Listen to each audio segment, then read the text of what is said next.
Okay, so we've got this Qashqai. Ethan's just gonna put a whirly on, just getting the right size. That is the socket there.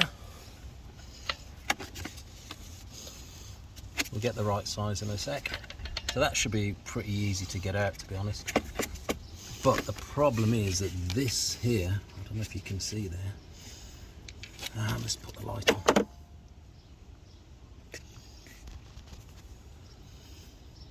In there, I don't know if you can see, fellas, but the bolt is actually sheared off. So I think what we're going to do here is we'll take the wheel actually off and then weld something onto the sheared off bolt that's inside the actual hub, and we'll do that in a bit.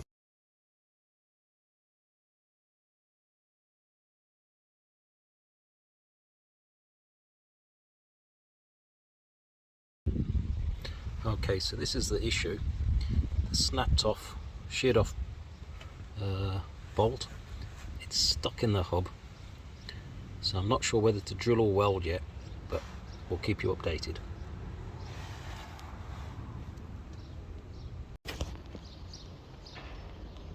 I'm going to drill first, because if I put a weld on that and we get it doesn't really work, or it welds to the side of that hub, it's going to be a bit of a nightmare. So I'm going to drill first with a reverse drill bit. I'll put a little dink in it just to get us going. Probably not that central, but hopefully we'll get a reverse drill bit in there, and then maybe whack in a bolt remover, and if that doesn't work then I'll weld it up. It looks as though it's got a bit of copper grease in there as well. Let me just see. Yeah, so maybe it might come out. We'll just have to wait and see. We're going to start drilling it now. Okay, so we've drilled a little hole there. Maybe Ethan can get in. Yep, and a little pilot hole. And the idea is that we're going to try and use one of these little stubby bolt extractors, which would fit in there like that. We whack it in. I'm hoping though that just by drilling it and making the hole a bit bigger and bigger, we'll loosen it off before we put the extractor in. So I'm going to make that hole a little bit bigger so it'll fit this, and then I'll whack this in and hopefully it should come out. So just keep feeling on that, Nelson. Oh, sorry.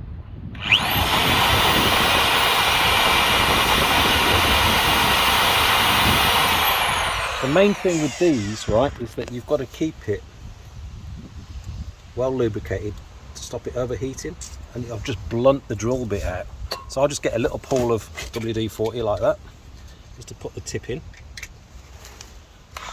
This is a reverse drill bit, so the idea behind it is a left hand. You can see that the twirl goes to the left, so that's how you know it's a left-handed reverse drill bit, as opposed to a right-hand drill bit where that curve, that spiral curve, will go to the right if it's a right-hand drill bit. But we're trying to loosen it, so with a reverse drill bit it's cutting to the left, so hopefully it should aid with releasing that bolt. So we'll just put a bit more Dubs 40 in there and dab our drill bit again. And the important thing is that you don't kind of drill at an angle. You've got to try and drill dead straight. It's important that you get when you put your center punch in, that your dink is really central with this. Mine wasn't so hot, but hopefully it should be okay.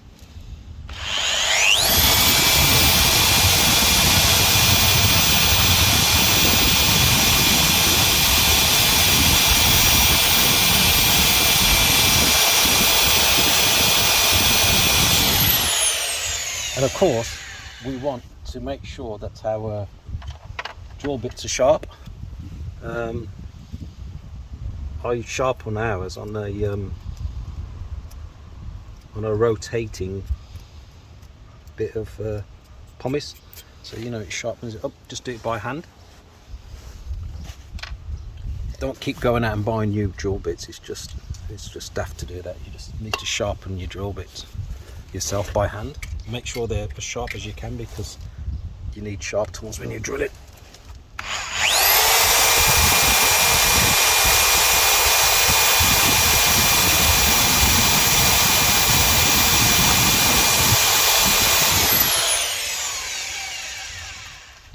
in as well when you're drilling, just to make sure that you're nicely lubricated. And you want your drill bit, that's quite far, you want your drill bit to be as cold as possible. The hotter it gets, the more it'll blunt easier.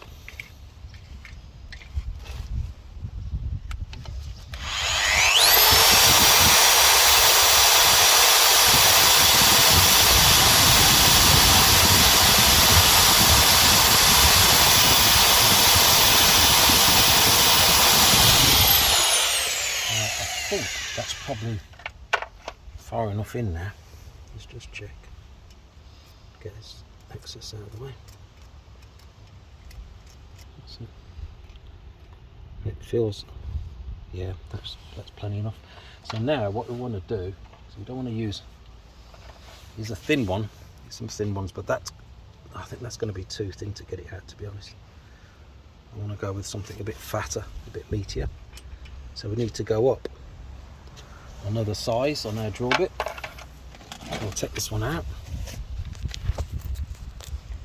Actually, let's keep these out because they're going to need sharpening again.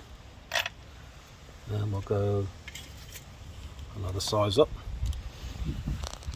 They're not like factory sharpened because I did them myself, so they may not be brilliant. And doing reverse drill bits, sharpening is a bit tricky actually.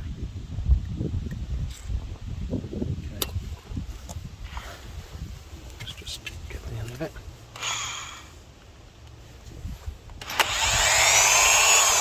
There we go. Came out without having to whack anything in. So we've got a hole, and by using a reverse drill bit, it helped to turn it that way. And also the WD-40, as we can see here, worked its way to the back of it quite nicely as well, which helped. So now that's job done. Just got to clean it up a little bit. And job done.